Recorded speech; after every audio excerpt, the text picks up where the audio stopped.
Boas, pessoal! E então, como é que vocês estão? Tiveram saudades minhas? Desde já eu queria pedir desculpa por não ter acontecido nenhum episódio a semana passada, no dia 6 de maio, só que eu coloquei uma foto no Instagram e disse que estava rouca. E efetivamente estava, não estava a mentir. Em alguns áudios que eu mandei, os meus colegas perceberam que eu estava rouca, tipo a minha voz, e vinha, e portanto, não valia a pena estar a gravar um episódio assim. Já sou demasiado chata com a voz normal, agora imaginem rouca, portanto, é isso. Portanto, já disse demasiadas vezes portanto. O que eu vos tinha para falar era sobre o trânsito e a minha carta de condução, porque eu, dia 4 de maio, acabei o meu regime probatório. Portanto, passaram 3 anos desde que eu tirei a minha carta de condução e pronto, é isso. Sinto que sou uma boa condutora, mas os meus níveis de stress aumentaram ao longo dos anos. Portanto, eu tirei a carta em 2017, dia 4 de maio, e eu era aquela condutora que eu acho que somos todos quando acabamos de tirar a carta, que é super calmo, anda bem devagar, não passa os limites de velocidade, quando vê um amarelo começa a abrandar. Pronto, tudo aquilo que ensinam na escola, percebem? Estacionar de traseira, isso tudo, percebem? Um condutor exemplar. E o engraçado é que após eu ter tirado a carta, eu só conduzia aos fins de semana, porque eu não tinha carro meu, portanto eu tinha que fazer um peditório do carro do meu avô aos fins de semana, que era quando ele estava em casa, que era para eu ir trabalhar. Durante a semana a Bruna andava de transportes públicos, do Paraíso, portanto, e pronto, comecei a conduzir sozinha aos fins de semana, etc. O que é que acontece? Comecei a ter medo de estacionar de traseira. Então, como parecia que as medidas não eram iguais às medidas em que eu tinha nas aulas de condução, então comecei a estacionar de frente, muito mais fácil, não é? Só que, passado uns tempos, e de às vezes dar boleia aos meus colegas ou amigos, etc. Não sei o quê, porque é que estacionas de frente? Serás é muito mais fácil para sair, é direto, não sei o quê. Ok. E tens razão, só que eu sou um zero à esquerda a estacionar de traseira. Nem vale a pena tentar. E o que é que acontece? A Bruna ganhou vergonha na cara e começou a estacionar de traseira. E uma coisa que ajudou foi o facto de eu passar a ter o carro para mim, todos os dias, e ter que o estacionar na garagem. Portanto, temos um lugar de garagem em que a garagem tem mais não sei quantos mil carros, em que estão todos em filinha, portanto não tenho muito espaço para estacionar mal. Tem que ser bem, portanto era um bom sítio para aprender. Então foi aí que eu aprendi a estacionar de vez de traseira e não com o meu instrutor a dizer para agora, vira agora ao volante, agora anda um bocadinho, agora não sei o quê. Pronto. E que o farol do outro carro tem que aparecer na parte de trás do espelho, que não sei... Pronto, perceberam? Isso não acontecia na vida real, só mesmo na escola de condução. Parecia que metiam lá carros de propósito e as medidas eram certíssimas. Mas pronto. Devem estar a ouvir a chover, porque está a chover a potes, portanto vai ser uma boa música de fundo, a chuva. E pronto, aprendi a estacionar de traseira, uma coisa incrível. Uma coisa também engraçada é que a minha mãe tem medo de andar de carro. Portanto, ela não gosta de andar assim muito depressa, é nada disso. É tudo dentro da lei e o mais devagarinho possível. E a minha mãe, na altura, no início, quando eu tirei a carta, não, ela conduz tão bem, não tenho medo nenhum de andar com ela. Calma, isso ainda se mantém. Eu não virei uma condutora louca. Calma, ela ainda gosta de andar de carro comigo. O problema é que eu, no início, não sabia que o carro tinha uma buzina. Ironia, obviamente que eu sabia, mas eu não a usava. O que é que acontece? Portanto, sempre que eu ficava em perigo na estrada, ou seja, quando um carro fazia alguma cena em que eu me sentisse em perigo, eu não dizia nada, absolutamente nada. É que nem um dedo do meio eu levantava.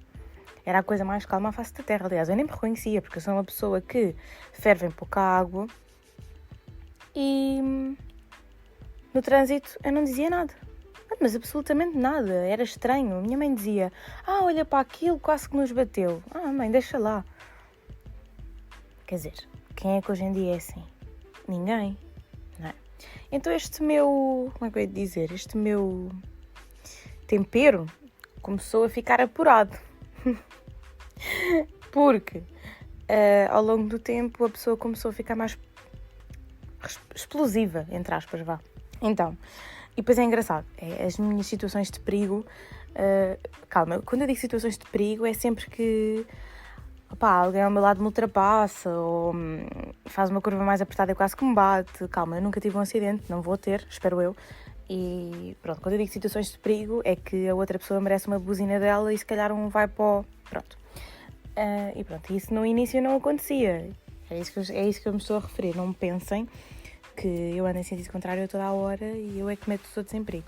Não é isso, malta. Calma, podem apanhar a boleia da minha pessoa porque eu sou uma boa condutora, ok? Mas pronto, as situações mais caricatas acontecem sempre, ou quase sempre, quando eu estou com a minha mãe. Portanto, a minha mãe tem medo de andar de carro. E as situações mais complicadas acontecem quando a minha mãe está comigo. Parece de propósito.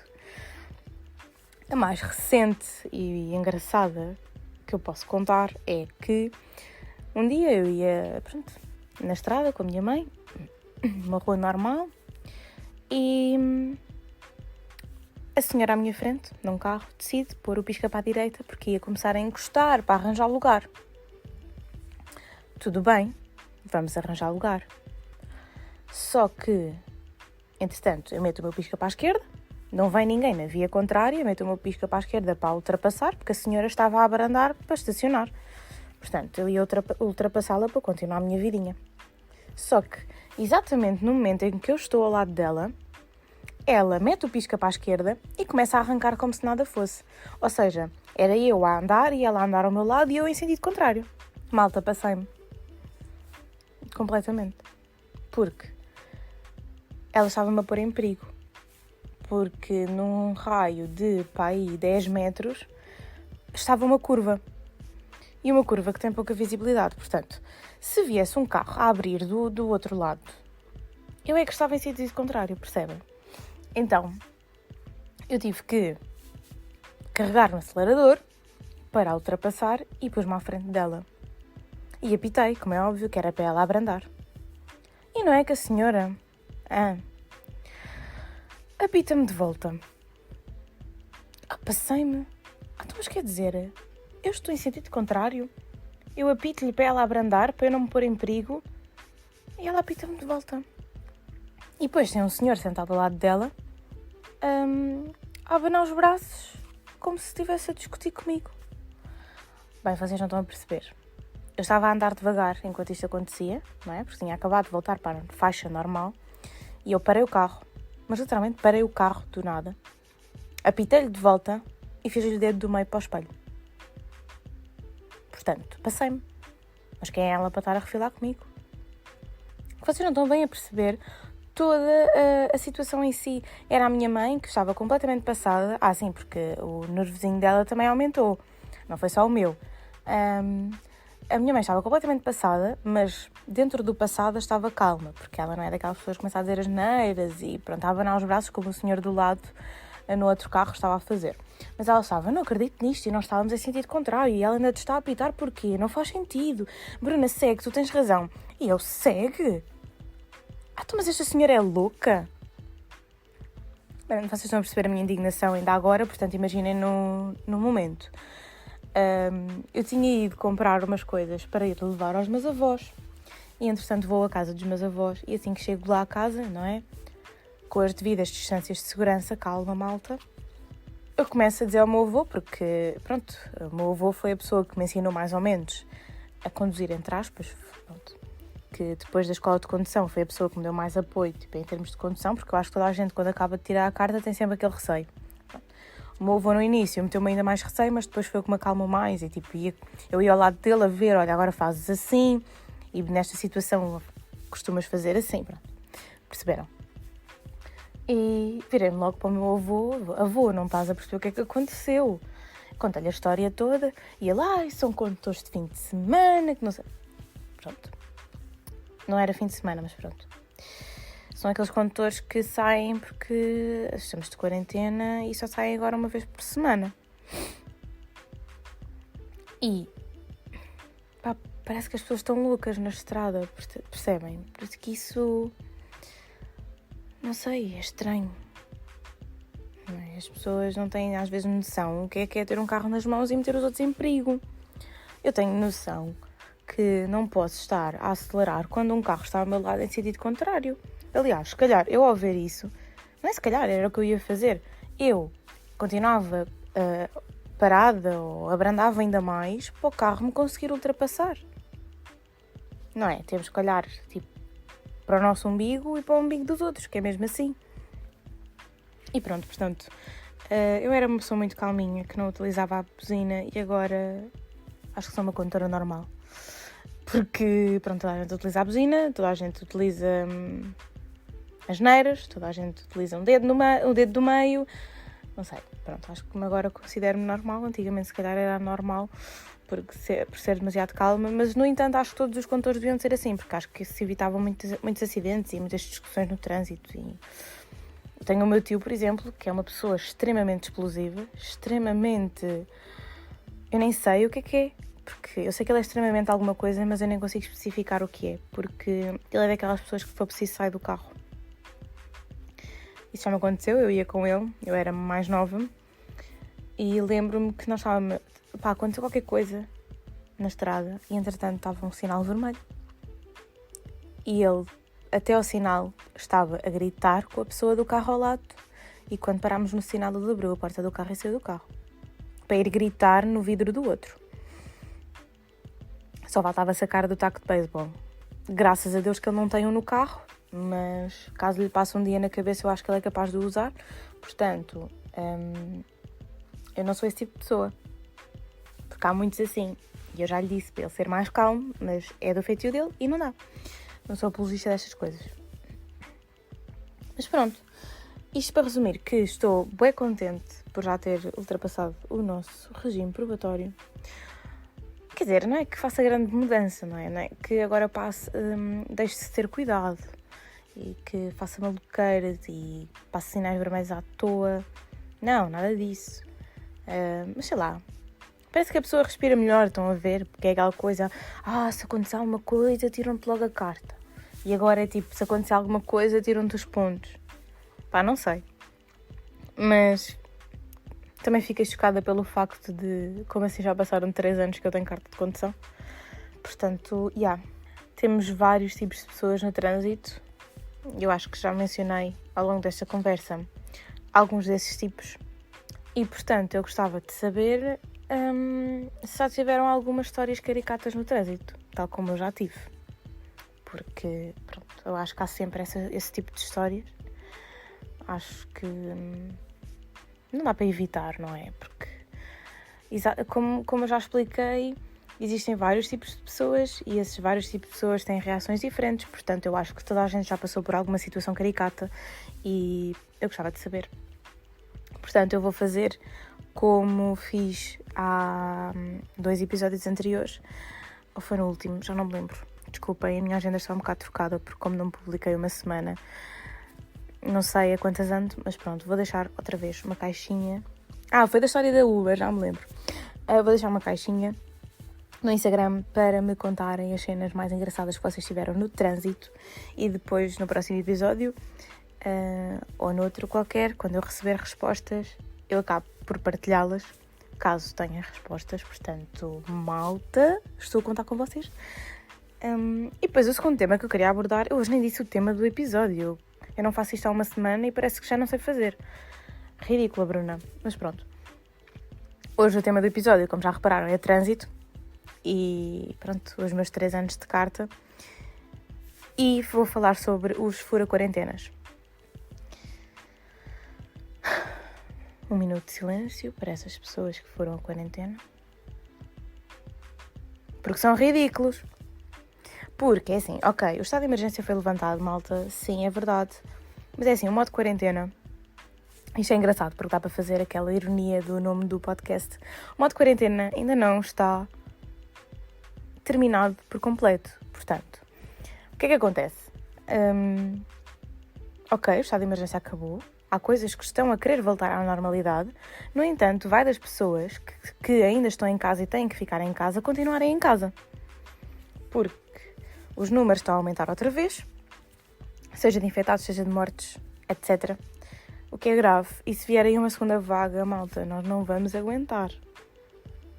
Portanto, o que eu disse sobre o nome do podcast, de o modo quarentena estar on, ainda está on.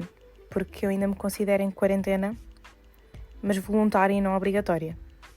E espero que toda a gente se sinta em modo quarentena voluntária. Malta que fura a quarentena ou não respeita nada disso e que vai passear para o jardim. Eu não estou a dizer que temos que ficar confinados em casa o tempo todo. Tipo 24 sobre 24 horas por dia, 7 dias por semana e assim sucessivamente. Não. Até porque as pessoas têm que comer, têm que ir ao supermercado, etc. Mas pensem, se ir ao supermercado já é uma coisa que envolve muita gente, portanto, porque é que eu me hei de meter em situações onde envolvam mais pessoas também? Uma coisa é eu ir dar uma volta perto de casa, saber que não vou encontrar ninguém, ou se encontrar alguém está suficientemente longe. Outra coisa é eu ir combinar com um amigo meu, porque tenho saudades dessa pessoa. Olha, vamos estar juntos e vamos beber um café. Malta, não. Eu percebo o sentimento, porque eu também tenho saudades dos meus amigos. Mas é para isso que existe FaceTime, Zoom, Facebook Messenger, WhatsApp, para fazerem videochamada. Nem que peguem no vosso cafezinho e cada um está a beber café um do lado do outro da câmara. Porque se toda a gente decidir ir sair com amigos, namorados, etc., então é como se nada estivesse a acontecer e estamos todos a fazer a nossa vida normal. Mas pronto, eu não tenho que estar aqui a dar lições de moral a ninguém e como vocês já viram, este podcast é sobre aquilo que eu acho, sobre aquilo em que eu acredito. Portanto, estava a partilhar isso com vocês. E gostava que todos os meus amigos partilhassem a mesma opinião que eu, porque já significava que pelo menos poucos de nós, neste mundo inteiro, estávamos a fazer a coisa certa. Uau! Isto foi lindo de só ouvir. Portanto, malta, eu adoro-vos. Se vocês continuam a permanecer em casa, eu adoro-vos. E somos amigos para sempre. Não, estou a brincar. Mas pronto, é isso. Também não quero estar aqui a falar mais sobre isso, porque acho que já se falou demasiado sobre o assunto. Vai na cabeça de cada um se vai continuar em casa, se vai voltar a passear, a ir ao Colombo, a ir ao Dolce Vita. Peço desculpa. Portanto, vai de cada um sabe de si. Mas pronto, aproveitem a vida na mesma. Falem com os vossos amigos. Falem comigo. A sério. Se fizermos isto todos juntos, acho que é mais fácil de passar. Portanto, é isso, malta. Está aqui o episódio que devia ter saído na semana passada e não saiu. Espero que gostem. E, como eu disse há pouquinho, o modo quarentena ainda está on, malta. Beijos!